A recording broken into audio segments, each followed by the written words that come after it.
जैसा कि स्क्रीन पर सवाल है, 9 अंकों की किसी संख्या का प्रत्येक अंक 1 है।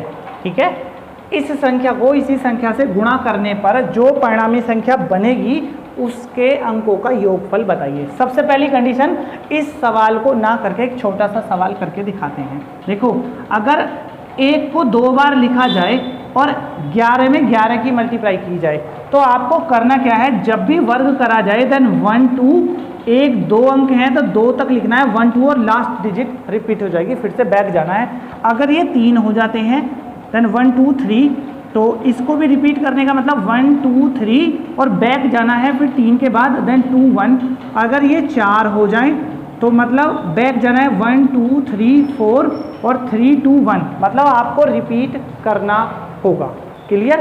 अब वापस आते हैं हम अपने क्वेश्चन पर। उसने बोला है 9 अंकों की किसी संख्या, 9 अंक हैं अब इसमें, मतलब ठीक है 1 2 3 4 5 6 7 8 9, 9 लिख के देन इसके ऊपर वर्क किया। देखो, या तो आप ऐसे लिख लीजिए, वरना उसने 9 बताया है तो डायरेक्ट करना है 1 2 3 4 5 6 7 8 9, देन 8 7 6 5 4 2 1 3 2 1।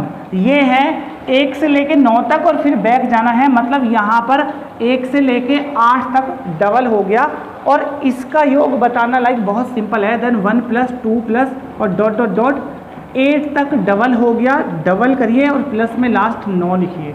ये है यहाँ 1 से लेके 8 तक AP हो गई, AP मतलब ये AP है यहाँ से लेके यहाँ तक। देखो, 1 से लेके 8 तक को या तो आप जोड़ लीजिए या फिर रूल का प्रयोग करिए, then n/2 a plus l, ये है AP के सम का योग, सम। ओके, तो 8/2 देन 1 प्लस 8 और बाहर 2 है और लास्ट में 9। देखो, इस 2 से ये 2 कट गया, 8 तो यहाँ पर रहा, उसके बाद 8 और 1 9 और प्लस 9, 9 8 72 और 9 81, देन आंसर। ओके, जैसा कि आपके ऑप्शंस में दे भी रखा है।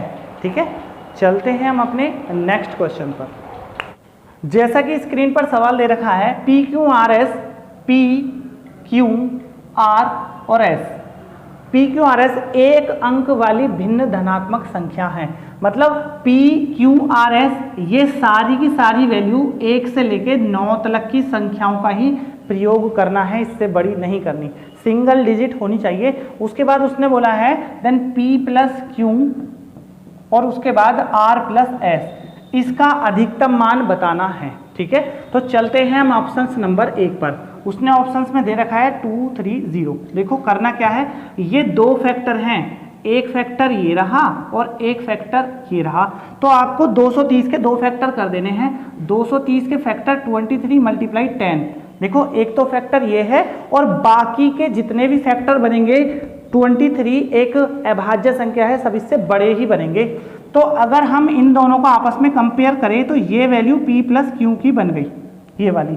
अब P प्लस Q का मतलब, अब 23 को P प्लस Q की फॉर्म में लिखने के लिए आप अगर देखें तो 23, आप अगर सबसे बड़ी डिजिट 9 इसको रख देते हैं तो इसकी वैल्यू 14 रखेंगे, तब 23 आएगा।